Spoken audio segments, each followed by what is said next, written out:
I got a praise in me I can't contain. There is freedom running through my veins. 'Cause your love has broken every chain. I wouldn't have made it, but you came and saved me. I'm celebrating 'cause you've been so good to me. With all I am, I'm gonna praise you now. All things are possible. Magandang araw po sa inyo mga kapatid. Minsan pa ay narito tayo sa ating midweek service at patuloy po natin na matutunghayan o makakapakinig tayo ng salita ng ating Panginoon na makapagpapalakas sa atin. Last week po ay ating tinalakay ang patungkol sa pananampalataya at atin din pong ipagpapatuloy ang ating mga pagtatalakay patungkol dito. So, noong nakaraang linggo po ay tinalakay po natin yung kay Abraham. Ngayon naman po ay ating tatalakayin ang buhay ni Moises. Ngunit bago po yon, samahan niyo po ako sa pagbuklat o pagbabasa ng salita ng ating Panginoon sa Hebreo 11 o kabanatang 11, talatang 23 hanggang talatang 30. Ang sabi po dito, dahil sa pananampalataya ang mga magulang ni Moises ay hindi natakot na sumuway sa utos ng hari. Nang makita nilang maganda ang sanggol, itinago nila ito sa loob ng 3 buwan. Dahil sa pananampalataya, tumanggi si Moises nang siya'y mayroon ng sapat na gulang na tawagin siyang anak ng prinsesang anak ng hari. Inibig pa niyang makihati sa kaapihang dinanas ng bayan ng Diyos kaysa magtamasa ng mga panandaliang aliw na dulot ng kasalanan. Itinuring niyang higit na mahalaga ang pagtitiis sa hirap dahil sa Mesyas kaysa ang mga kayamanan ng Ehipto, sapagkat nakatuon ang kanyang paningin sa mga gantimpala sa hinaharap. Pananampalataya din ang nag-udyo kay Moises na ilisanin ng Ehipto nang hindi natatakot sa galit ng hari. Matatag ang kanyang kalooban sapagkat para niyang nakita ang Diyos. Dahil din sa pananampalataya, itinatag niya ang Paskwa at iniutos sa mga Israelita na pahiran ng dugo ang mga pintuan ng kanilang mga bahay upang huwag patayin ng anghel na mamumuksa ang kanilang mga panganay. Verse 29. Dahil sa pananampalataya nakatawid ang mga Israelita sa dagat na pula na parang lumalakad sa tuyong lupa, samantalang nalunod naman ang mga Ehipsyo na ang mga ito'y tumawid. Verse 30. Dahil sa pananampalataya ng mga Israelita, gumuho ang pader ng Jericho matapos silang maglakad sa palibot nito ng 7 araw. Purihin po ang Panginoon sa pagbabasa ng kanyang banal na salita. Samahan niyo po ako sa pananalangin. Dakilang Diyos na makapangyarihan sa lahat, pinupuri ka namin at patuloy na pinapasalamatan sa iyong kabutihan, sa iyong kadakilaan. In-acknowledge ka, Panginoon, na Diyos na makapangyarihan at Diyos na dakila namin tagapagturo. At sa patnubay ng banal mong Espiritu, Panginoon, kami ay lumuhulog sa iyo at patuloy na humihingi ng tawad, paglilinis, Panginoon, at gawin mo kami, Panginoon, mabuting sisidlan ng iyong biyaya ng pagpapala ng iyong banal na salita sa araw na ito. Panginoon, salamat sa iyong kabutihan at sa banal mong Espiritu na minsan pa, Panginoon, lang po namin nasa aming kalagitnaan. Panginoon, wala po akong magagawa kung kawalay ka. Ngunit, Panginoon, gamitin mo lamang ako ayon sa nais mo, ayon sa pagkatawag mo, ayon sa kahabagan mo, Panginoon, upang maintindihan o maunawaan ng bawat isa. At ako rin, Panginoon, bilang tagapagturo ay patuloy, Lord, na lumalim ang aking pananampalataya sa iyo. Panginoon, sa oras na ito ay pinagkakatiwala na po namin sa iyo ang lahat at inideklara ang katagumpayan ng gawaing ito, O Diyos. Pinupuri ka namin at pinapasalamatan at Panginoon, alisin mo, O Lord, ang mga distractions na gawa ng kaaway sa pangalan ni Jesus at patuloy na ikaw ang manguna sa amin. Purihin ka, Panginoon, ito pang aming dalangin sa pangalan ni Jesus. Amen. So, ayun po mga kapatid. Tagalog po ang ating tatalakayin ngayon. Ano nga ba ang nagagawa ng pananampalataya? So, last week po, tinalakay po natin ang nagagawa o yung what faith can do. At in-acronym po natin ang word na faith. So, ngayon po ay limang bagay o 5 bagay na nagagawa ng pananampalataya sa buhay natin. Ngunit, atin po itong sasalaminin sa buhay ni Moises. Sino nga ba si Moises? Kapag inisip si Moises, marami ngayon sa mga estudyante o mga bata ay ipinangalan kay Moises. Pero pag tinanong sila kung ano ba ang kahulugan ng iyong pangalan, pag sinasabi nga na, alam mo bang maganda ang iyong pangalan? Ano ang kahulugan niyan? Ewan ko po. Pero alam niyo po ba, napakaganda ng pangalang Moises. So si Moises, pag inisip, sino nga ba si Moises? Si Moises, siya yung bata na kung saan ay inilagay sa basket at nakita ng prinsesa. Nakalagay sa basket at siya ay namuhay na bilang anak ng prinsesa ng Paraon. Ngunit sino pa nga ba si Moises? Si Moises, siya yung tao na kung saan ay ginamit ng Panginoon para hatiin ang dagat, yung Red Sea. Oo nga, si Moises yun. Sino pa nga ba si Moises? Pagdating sa 10 utos, si Moises yun. Siya yung umakyat sa bundok ng Sinai at harapan niyang nakipag-usap ang Diyos sa kanya at isinulat ang 10 utos. Ordinaryo nga lang mo si Moises ito. Nakausap niya ang Diyos. Pero alam niyo po ba, si Moises nga ay nakausap nga ng Diyos at yun nga po, nung siya ay bumaba sa bundok ng Sinai, ay nagniningning ang kanyang mukha. Yun. Sino pa nga ba si Moises? Si Moises po yung tao na kung saan ay ginamit ng ating Panginoon at gumawa ng himala at yung 10 salot na dumating sa Ehipto ay dumating po yun. Ayan, yung pag inisip po natin, iba ang napakaraming salot nun. Ano ba nga ba ang meron si Moises? Si Moises, alam niyo po ba na sa kanilang, siya po yung kinilala na great leader sa panahon ng Judaism. At si Moises din po ay sa mga Kristyanismo ay kilalang rin po siya.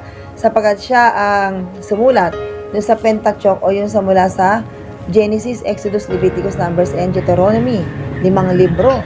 Si Moises, ordinaryong tao din naman siya, pero yung pagkakagamit sa kanya ng ating Panginoon ay talagang napakalaki at talagang siya ay hinayaan o ginamit ng ating Panginoon dahil sa kanyang pananampalataya. Imagine nung sila ay naglalakad patungat tapos si Moises po ay ginamit din ng ating Panginoon para ilabas ang mga Israelita at dalhin sa Promised Land mula sa Egypt, na habang sila ay naglalakad, hindi man lang napudpod ang kanilang mga sandalyas. Di po ba? For 40 years. At sila po habang naglalakad, hindi man lang sila nainitan sapagkat sa kanilang paglalakad kapag araw ay nilililiman sila ng ulap. At kapag gabi naman ay hindi sila nadadapa sapagkat sila naman ay nililiwanagan ng haliging apoy na siya pong sumusubaybay sa kanila. Ganun po. At si Moises po ay napakaraming himala ang ginawa ng ating Panginoon dahil sa kanyang pananampalataya. So ano ba nga po ba sa buhay ni Moises? Bagamat may mga nabanggit na po ako dito, pero iisa-isahin po natin ito, ang mga ilang bagay na kung saan ay makapagdagdag nawa sa ating pananampalataya sa ating Panginoon.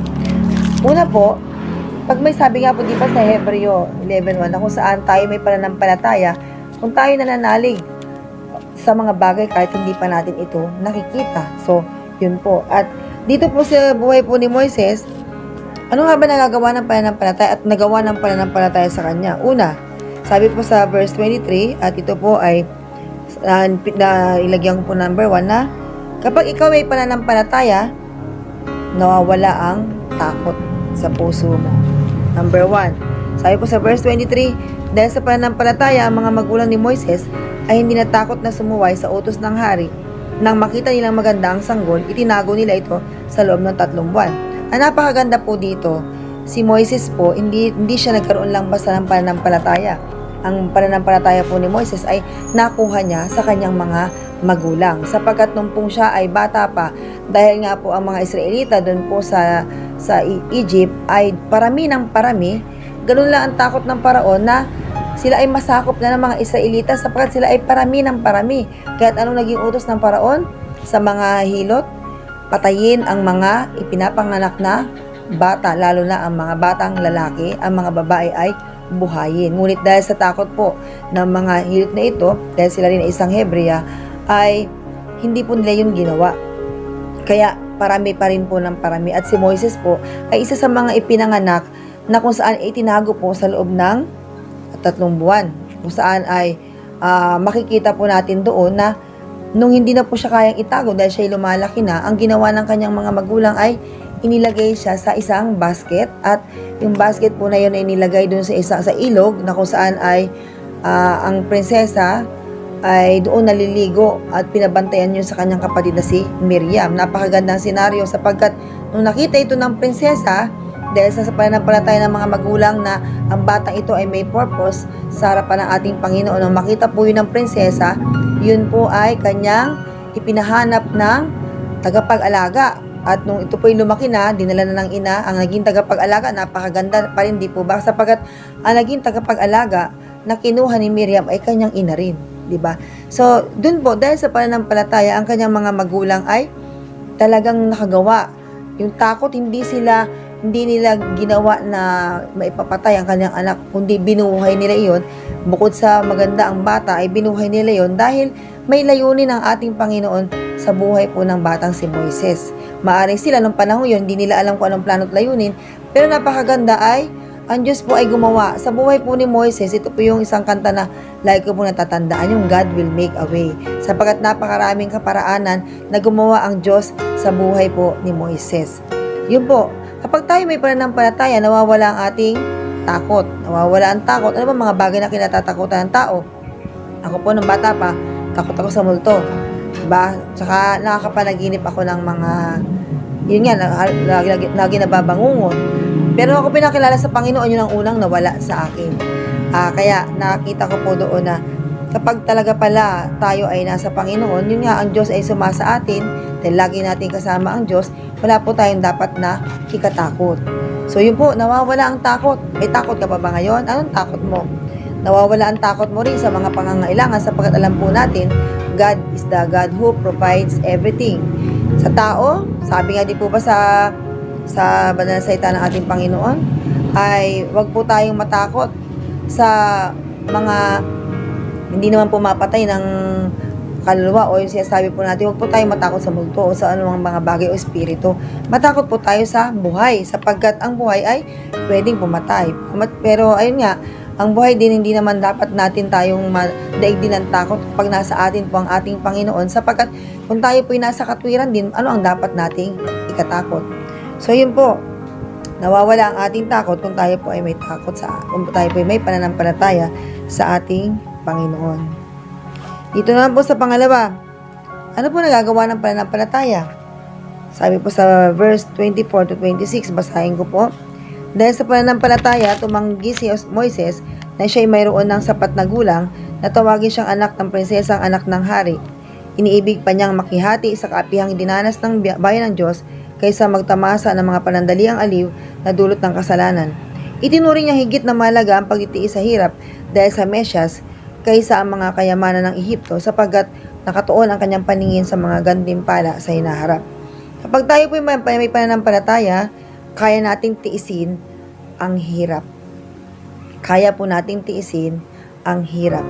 Dito po sa buhay ni Moises ay, si Moises kasi, nung siya po ay inampo ng prinsesa, ay napakaraming pribilehiyo. Siyempre, anak ng prinsesa, lahat ng luho, lahat ng gusto niya ay pwedeng ibigay sa kanya. At dahil sa kanyang malasakit sa kanyang bayan, ay nandun po na tinanggihan niya yung karangyaan ng buhay.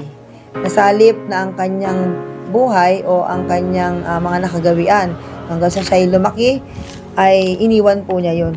So, kaya natin tiisin ang hirap sapagkat nung siya tinawag na ating Panginoon, doon po sa isang nagliliyab na puno, ngunit hindi naman siya nasusunog, yung pala ang presensya ng ating Panginoon ang kanya nakita doon, ay nagkaroon po ng encounter siya at siya po ay nakita ng ating Panginoon at dahil po doon, tiniis ni Moises ang hirap na daranasin po niya at dinanas. Imagine po yung mula sa Egypt patungo po sa Promised Land, dapat ay lalakbay nila yon ng 40 days lang. Pero dahil nga sa ang mga tao ay merong yun nga, mga angalites or mga mareklamo at sila ay marami silang mga demand sa ating Panginoon, umabot po ng 40 years. Pero sa 40 years po na yon na paglalakbay na si Moises ang leader, ay tiniis po niya ang hirap. May mga pagkakataon na nga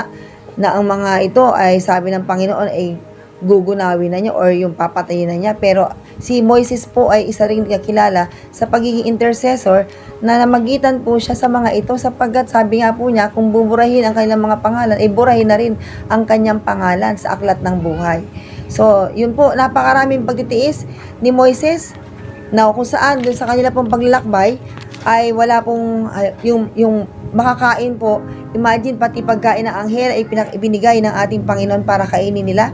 Pero itong mga Israelita ay naghanap pa sila, gusto raw naman nila ay karne. So binigyan naman ng Panginoon, di ba? Sa nilang pagising sa umaga, ang pugo ay nagda-dive na lang sa kanilang harapan para at yun po, nakakakain po sila ng karne. Napakarami pong mga bagay at pagkakataon na itong mga kasama ni Moises ay talagang tinest ang kanyang patience, tinest ang kanyang leadership, tinest po maging ang kanyang mga kapatid, na test din ang kanyang pasensya, pagtitiis, sapagkat maging ang kanyang kapatid ay nagkaroon ng kaisipan na bakit siya lang ba ang pwedeng kausapin ng Diyos, di ba tayo rin? Pero ito nga po, kapag tayo po mga mananampalataya, napakarami talaga na kung tayo po ay makikiisa sa mundo, hayahay ang buhay, ang dami nating pwedeng gawin. Pag tayo ay nakakilala sa Panginoon, iniisip ba natin na talagang lahat yun ay hindi na natin pwedeng magawa? May mga bagay po talaga tayong dapat nating tiisin, dapat na iwasan po natin, dapat na talikuran natin ng mga dating gawa na hindi po nakakalugod sa ating Panginoon. Tayo po ay nakakapagtiis na kung saan, minsan po tayo kakain na lang natin o mga bagay na nasa sa atin, pero yun nga, palagi ko po nababanggit na may mga biyaya na dumadaan lang para sa atin, pero yun pala, may mga taong nangangailangan pa nito. So kung tayo may pananampalataya sa ating Panginoon, kaya po natin tiisin ang hirap. Dito po sa lugar ng pangarap, napakaraming hirap ang dinaranas talaga dito. Imagine mo yung kuryente, yung mga na pinapaalis, mga binubuldoser na bahay. Pero ang isa pong bagay na isinishare sa mga tao dito ay ang pananampalataya sa ating Panginoon, sapagkat lahat ng tao nalapitan na, lahat na ng bagay na dapat na gawin, nagawa na po. Lahat na ng resources, nagawa na po. Pero ibinalik na talaga ang tanging pwede nating pagtiwalaan at panampalatayanan ay walang iba po kundi ang ating Panginoon lamang. So pagtitiis na kung saan, ano man ang tiisin natin mga kapatid, sa ngayon, ano man ang tinitiis mo, lalo na pagdating sa mga relasyon, mga mag-asawa, dami iba parang gusto nang mag-give up, pero kapag tayo po may pananampalataya, alam natin kayang baguhin ng Diyos ang buhay, ang puso ng ating mga asawa, ng ating mga anak, ng ating mga kapitbahay o sino man sila na nakakapagbigay sa atin ng pait o sakit sa buhay po natin. Hindi po tayo mag-give up dahil sabi nga, di ba, never give up. Dahil ang Diyos po ay ang ating katulong, ang ating Diyos na nagbibigay sa atin ng lakas para mapagtunggumpayan ang mga pagsubok. Dahil sinabi ng Panginoon, di ba, sa 1 Corinthians 10:13, na wala pong ibinigay ang Diyos na pagsubok na hindi po natin kaya. So ano bang mga tiisin mo kapatid? Yung sa mga sakit karamdaman, ano bang mga testing yan? Si Job, napakagandang halimbawa ng pagtitiis din. Di po ba? Si Moises sa buhay po niya, yun nga nasabi ko po kanina, for 40 years, leadership, napakarami pong bagay na tiniis po niya. Amen. Ikaw makasama ng mga taong mga mahilig umangal o mahilig magreklamo, napakahirap mo yun po yun, 40 years. Pero natiis po yun ni Moises, at nakita naman po natin ang bunga ng kanyang pananampalataya na hanggang ngayon ay inaalala pa rin siya, sapagkat napakalaki ng ginawang gampanin ni Moises sa buhay ng mga mananampalataya hanggang sa ngayon po. Sabi po dito sa pangatlo, ano pa po yung nagagawa ng pananampalataya? Kapag tayo po ay may pananampalataya, tayo ay nagiging matatag. Tulad po ng puno. Tulad nga sa ating pagkitis, tulad po ng puno, tayo po ay nagiging matatag. Sabi po dito sa verse 27, pananampalataya din ang nag-udyok kay Moises, nalisanin ang Ehipto nang hindi natatakot sa galit ng hari. Matatag ang kanyang kalooban sapagkat para niyang nakita ang Diyos. So, naging matatag po si Moises. Imagine po nung siya po ay inutusan ng ating Panginoon na humarap sa Paraon at sabihin na ang mga Israelita ay kanyang dadalhin sa lupang pangako. Struggle po talaga sapagkat ang Paraon ay ayaw pumayag, at ng mga sumusunod nga, pumapayag, tapos binabawi niya dahil sa mga salot na sunod-sunod na nangyayari o nagaganap. siya po ay naging matatag sa pananampalataya po niya sa ating Panginoon. So dito nga po makikita po natin dito na hindi po siya natakot sa galit ng hari. Di ba? Pwede siyang ipapatay ng hari eh. Pero yun po, naging matatag siya sa kanyang pananampalataya dahil alam po niya na kasama niya ang Diyos. At sabi nga po dito, sapagkat para niyang nakita ang Diyos. Ang Diyos po ay talagang nagbigay sa kanya ng katatagan, sapagkat doon pa lang sa encounter po niya, dahil po yun, after po nito ay talagang nakakita niya po ang Diyos. Sapagkat doon po sa Mount Sinai, nung binigay po ang 10 utos ng ating Panginoon, ay nakita po niya. Di ba? Kahit na po yung dumaan po ang ating Panginoon at nakita po yung likuran niya.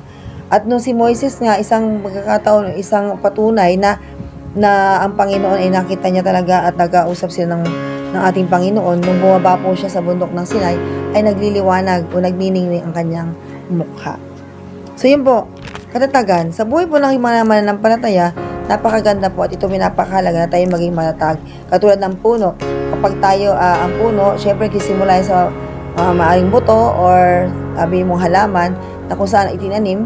Pag tayo po bago sa pananampalataya natin sa ating Panginoon, yun alalay-alalay, pero habang tayo po ay lumalaki na, nagiging puno at isang matatag na puno, tayo po ay kaya nating tumayo sa ating mga sariling mga paa, pero syempre po hindi yung kaya na tayo lang. Andyan ang Diyos na siyang katulad ng puno, nagdidilig at nag-aalaga sa ating mga mananampalataya. Natututunan po natin maging matatag sa patnubay at gabay ng ating Panginoon. So, napakaraming bagay at dumaraan po sa atin. Yun nga, karamdaman, yung sa relasyon, yung kakulangan, mga bagay o paghihirap, mga persecutions, napakarami. Pero napakarami pong mga tauhan o karakter sa Biblia na nagpakita po na sila naging matatag. Isa rin po, di ba, si Stephen o Esteban, na kung saan nung siya po ay nakakilala sa ating Panginoon at tinawag na ating Panginoon, po siya ng banal na Espiritu, nagpahayag siya at dun po si Esteban po ay pinagbabato hanggang sa siya ay mamatay. Nakita po niya, naging matatag pa rin po si Esteban at hindi niya nagawa na laitin or sumpain ang mga taong gumawa nito. Kundi naging matatag siya hanggang sa huli-hulihan ng kanyang hininga ay naging matatag siya at ibinigay pa rin po niya ang pagpapatawad sa mga taong gumawa sa kanya. Ayun po. Sa number 4 naman po, sabi po sa verse 28,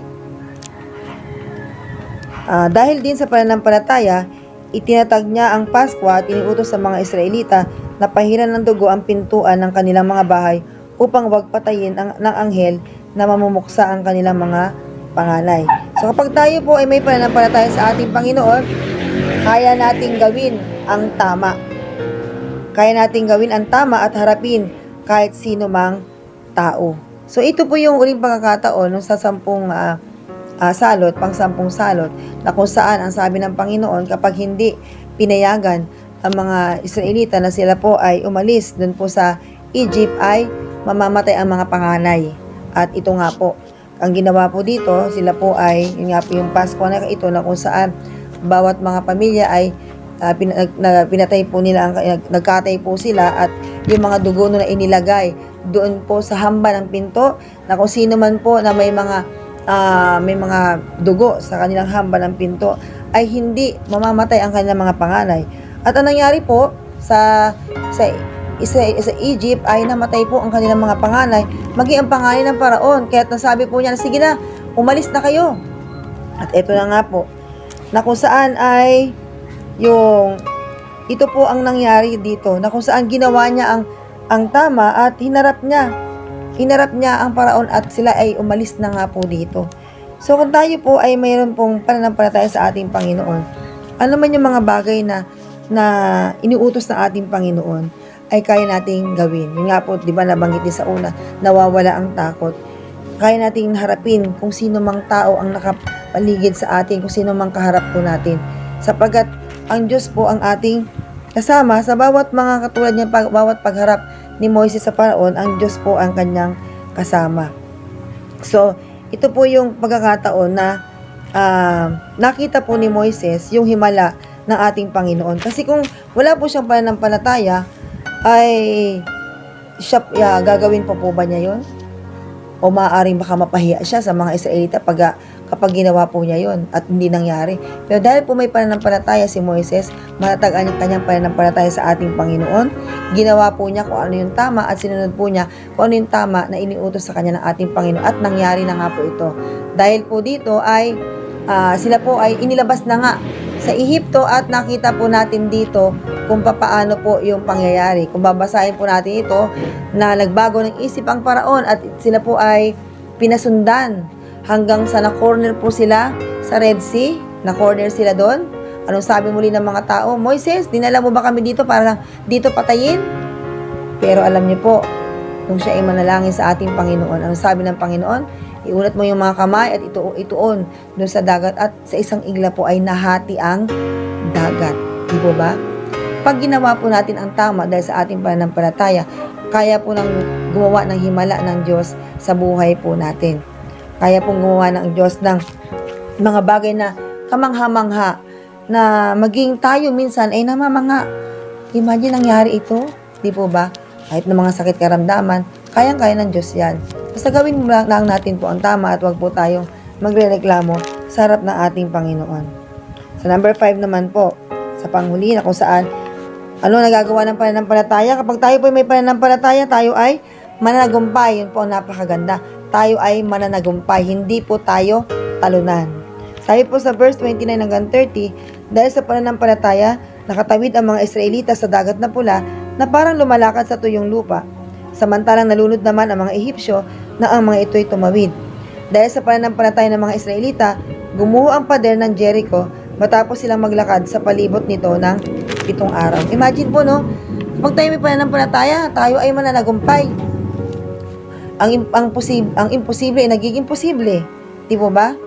Ang mga bagay na kung saan mahirap ay hindi po nagiging mahirap dahil sa ang Diyos po ay gumagawa ng himala sa sino mga tao may pananampalataya. Matagumpay, ipinakita po nga po dito, tulad po na nabanggit ko na rin po kanina, ipinakita ang katagumpayan sapagkat nung na-corner na po sila sa Red Sea ay sila naman po ay gumawa ang Diyos ng kaparaanan na sila po ay nakatawid dun po sa Red Sea. Samantalang habang sila ay tumatawid, sumunod ang mga Ehipsyo at sila naman po, ang kailang kabayuhan ay nalunod. Sapagkat habang lumalakad ang mga Israelita, yun naman pong mga nakasunod sa kanila ay na yung nagko-close naman po yung yung tubig at sila po ay nalunod. So ito nga po makikita po natin dito na nakatawid sa dagat na pula na para lamang silang lumalakas sa tuyong lupa. Hindi po silang tatakbuhan, di po ba?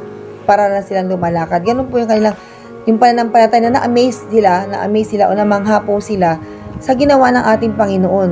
Maaring nung naglalakad sila, manghang-mangha pa rin sila sapagkat nakikita nila yung tubig o yung dagat na nahati, di ba? Nakikita nila kung ano yung pinilalakaran nila na hindi naman nila yun talaga nakita.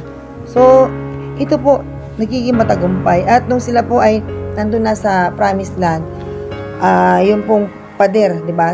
Si Joshua na po ang nanguna po sa kanila. Nung pong nikot po nila yung Jericho, napakalaki po ng wall ng Jericho, ay napakakapal nun na hindi po sila makapasok nun. Pero dahil pinangako ng ating Panginoon sa kanila yon, sumunod sila sa utos ng ating Panginoon, inikot po nila yon at sila ay nagpupuri sa ating Panginoon. Instant po, gumuho ang Jericho. Diba ba? Kaya dito ay nakita po ang katagumpayan. Kung yun nga pong ganun kakapal ay nakayang paghuhuin ng ating Panginoon, kung yung dagat po ay nahati ng ating Panginoon sa isang iglap lang, sa isang tutok lang, di ba, ng tungkod niya, gaano pa yung ating mga nararamdaman? Gaano pa yung hirap na ating nararanasan sa ngayon? Napakaliit lang po yan, mga kapatid. Napakaliit lang ng ating mga pinagdadaanan natin kumpara doon sa mga pinagdaanan ng ating mga kapatid, lalo na sa buhay po ni Moises. Kung tayo kaya yun, maaaring tayo po ay sumuko na.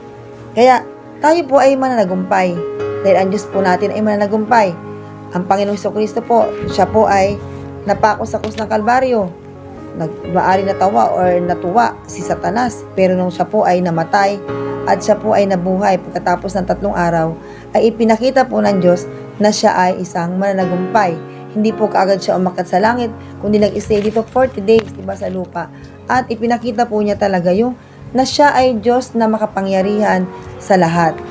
Di po ba? Sa mga taong nagkukulang ng pananampalataya, katulad kay Tomas, na madalas absent din na sa gawain ng ating Panginoon, ano pong nangyari doon? Sinabi ng ating Panginoon, Tomas, ito ang daliri ko. Dahil sabi ni Tomas, hindi siya maniniwala hanggat di niya nakikita o hindi niya naiisuot yung kanyang daliri doon po sa butas na pinagpakuan sa kamay ng ating Panginoong Hesus. At sabi po sa kanya ng Panginoon, Tomas, maniwala ka na o isuot mo ang iyong daliri. Di po ba? Kaya tayo po ay mananagumpay sapagkat ang Diyos po natin ay mananagumpay. Siya po ay hindi natiling patay doon po sa libingan, kundi siya po ay nabuhay. At ipinakita po niya na siya ay managumpay sapagkat siya, na siya ay umakyat sa langit, nakikita ng kanyang mga alagad, siya po ay umupo sa kanang trono ng ating Diyos Ama. Kaya, mga kapatid, sa oras na ito, napakarami na nagagawa ng pananampalataya sa buhay po natin. Ilan lamang po ito. Nabanggit po dito sa Hebreo 11, ang buhay po ni Abraham, ang buhay ni Moises, ang buhay ni David, ang buhay ng mga mananampalataya pa, na kung saan si Rahab, di ba, na isang babae nagbebenta ng aliw, sina Gideon, sina Barak, Samson, napakarami po, na kung saan ay pinakita ng ating Panginoon na nagtagumpay dahil sa sila po ay nagtiwala, nanampalataya sa ating Panginoon. Sa panahon po ngayon, hindi po ba naglabas po ang ating presidente na atas muli sa mga Pilipino ng GCQ, lalo sa Metro Manila. Napakarami, lalo na ang mga wala pa rin pong trabaho sa ngayon. Pero patuloy po lang, magtiwala lang tayo sa ating Panginoon. Diba? Imagine, no, yung merong mga SAP pa rin na naghihintay para sa mga tao, at ang gobyerno po ay nangangailangan lamang din ng panalangin po natin. Huwag po tayong magreklamo, lalo na sa ating pong gobyerno, sapagkat ginagawa naman po nila ang kanilang mga kakayanan o mga budget po ay talagang binabudget na naman po yan. So patuloy lang po mga kapatid, ang nangyari po itong pandemic crisis na ito, sabi nga sa ating mga nakaraang mga talakayin, ay ito po ay eye-opener lamang po sa atin o pagsusubok na ating pananampalataya, lalo sa mga Kristiyano rin na katulad din po natin na kung saan ay sinusukat kung ano yung pananampalataya sa ating Panginoon. Hanggang saan na ba ang pananampalataya natin sa ating Panginoon? Kaya mga kapatid, sa buhay po ni Moises, patuloy po lang po natin pagbulay-bulay, napakagandang pag-aralan ang buhay ni Moises. Yun lang po mga kapatid, at patuloy po na nawa ay nakapagbigay ng inspirasyon at patuloy po na excitement sa buhay po natin yung mga pangyayaring ito. Habang inaalala ko nga po kanina, mga nangyari sa buhay po ni Moises ay parang nakaka-excite na muling balikan ito at pag-aralang muli ang kanyang buhay upang ang ating pananampalataya ay muling lumago sa harapan ng ating Panginoon. At tayo po mga kapatid ay manalangin minsan pa sa presensya ng ating Panginoon. Samahan niyo po ako sa panalangin. Ama namin Diyos na makapangyarihan sa lahat, salamat po sa habag at biyaya. Salamat po Panginoon sa mga bagay at mga pagkakataon na pinakita mo sa buhay ni Moises, kung gaano Panginoon nagagawa ng pananampalataya sa buhay ng isang tao na bukod sa may takot sa iyo ay may pananampalatayang katulad nito Panginoon. Salamat Lord sa hapong ito, at patuloy naman po Panginoon makapagbigay Lord ng rema Panginoon. Ito po ay ma-remain sa aming mga puso na kung saan ay ito po Panginoon ay patuloy Lord na mangusap ka sa puso't isipan ng bawat isa ng mga tagapakinig, kapatid ko, Panginoon. Alam ko, Lord, maaaring sa mga nabanggit na sa hapong ito ay may mga bagay pa silang naiisip na hindi nabanggit, pero Panginoon, yun po ay nire-reveal mo sa kanila sapagkat patuloy mo silang tinuturuan at tinutulungan pa, Panginoon, na madagdagan pa ang pananampalataya nila sa iyo, Panginoon. Maraming salamat na ikaw ay Diyos na mahimala, at ikaw ang Diyos, Panginoon, na kailanman ay hindi nang iiwan sa amin. Ikaw ang Diyos, Panginoon, na nalulugod sa mga taong may pananampalataya sa iyo, Panginoon. Maraming salamat, Panginoon, at sa oras na ito, patuloy po namin pinagkakatiwala sa iyong lahat ng mga tagapakinig, Panginoon.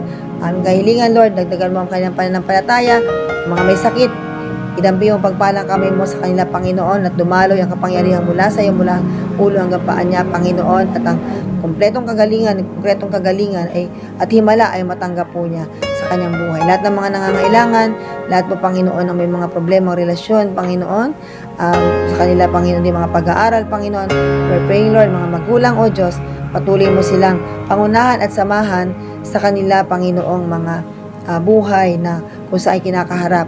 Sa mga walang trabaho, Panginoon, patuloy, Lord, na kayo ang God na nagpo-provide ng lahat ng aming pangangailangan. Sa oras na, Panginoon, pinagkakatiwala po namin sa iyo minsan pa ang aming buhay at lakas na magamit namin para sa kapurihan mo. Purihin ka, Panginoon, ito po ang aming dalangin sa pangalan ni Jesus. Amen.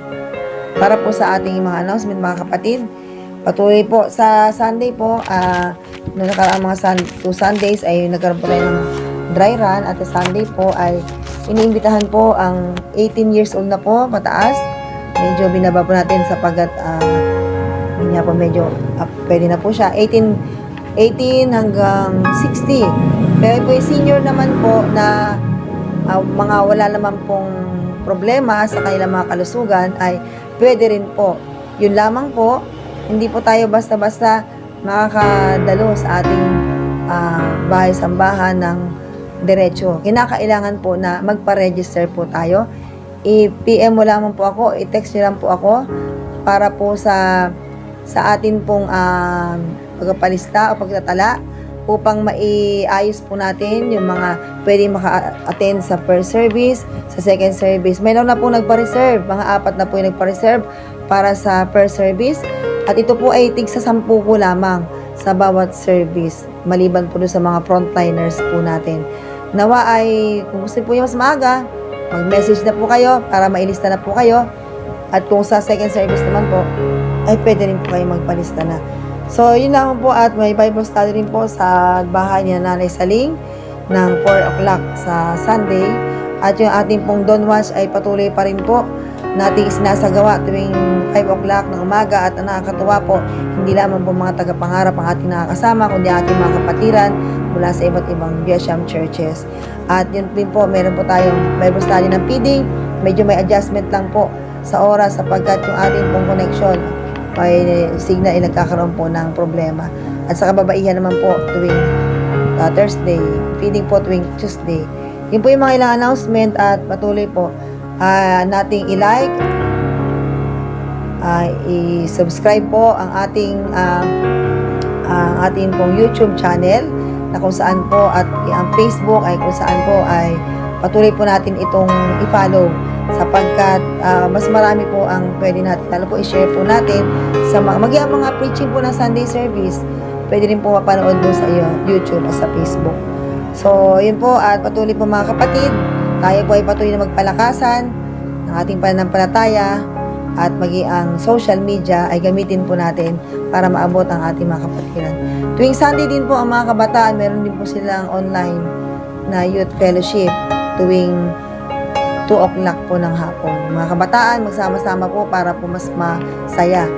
At ito po ay salamat sa Panginoon dahil patuloy po na siya ang Diyos na nagbibigay po sa atin ng pagkakataon na magsama-sama at magpalakasan. Yun lamang po, at maraming salamat po sa inyong pakikinig sa araw na ito. Glory to God.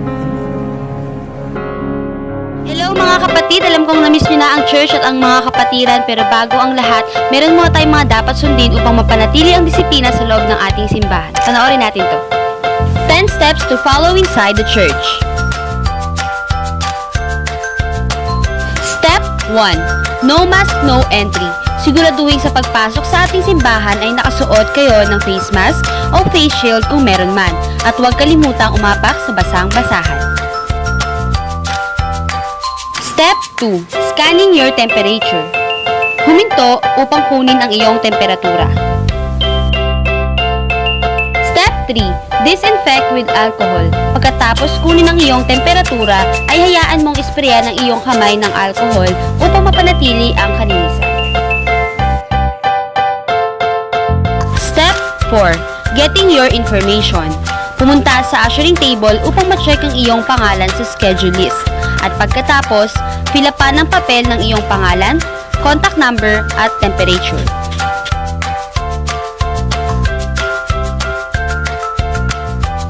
Step 5. Knowing your seat number. Pagkatapos fill up pa ng papel, alamin ang iyong seat number. Step 6. ushering guide. Pagkatapos alamin ang iyong seat number, ay maaari ka nang pumasok sa loob ng simbahan. Hayaang i-assist ng usher papunta sa tithes and offering box at ihulog ang iyong sobre. At papunta sa iyong seat number.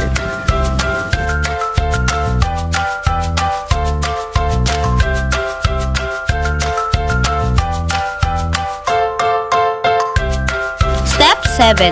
During the worship service, iwasang tumayo o umalis sa iyong kinauupuan hanggang matapos ang buong Sunday service. Step 8. Updating service schedule. Makibalita at maging updated sa ating social media accounts at magpa-schedule ng muli para sa susunod nating service. Step 9. Exit in order. Mauunang lalabas ang huling pumasok na seat number. Step 10. Go home safely. Umuwi ng ligtas at mag-disinfect at magkita-kita muli tayo sa ating susunod na Sunday service. Patuloy po tayong makiisa sa ating simbahan para sa ating kaligtasan. Muli maraming salamat mga kapatid. God bless.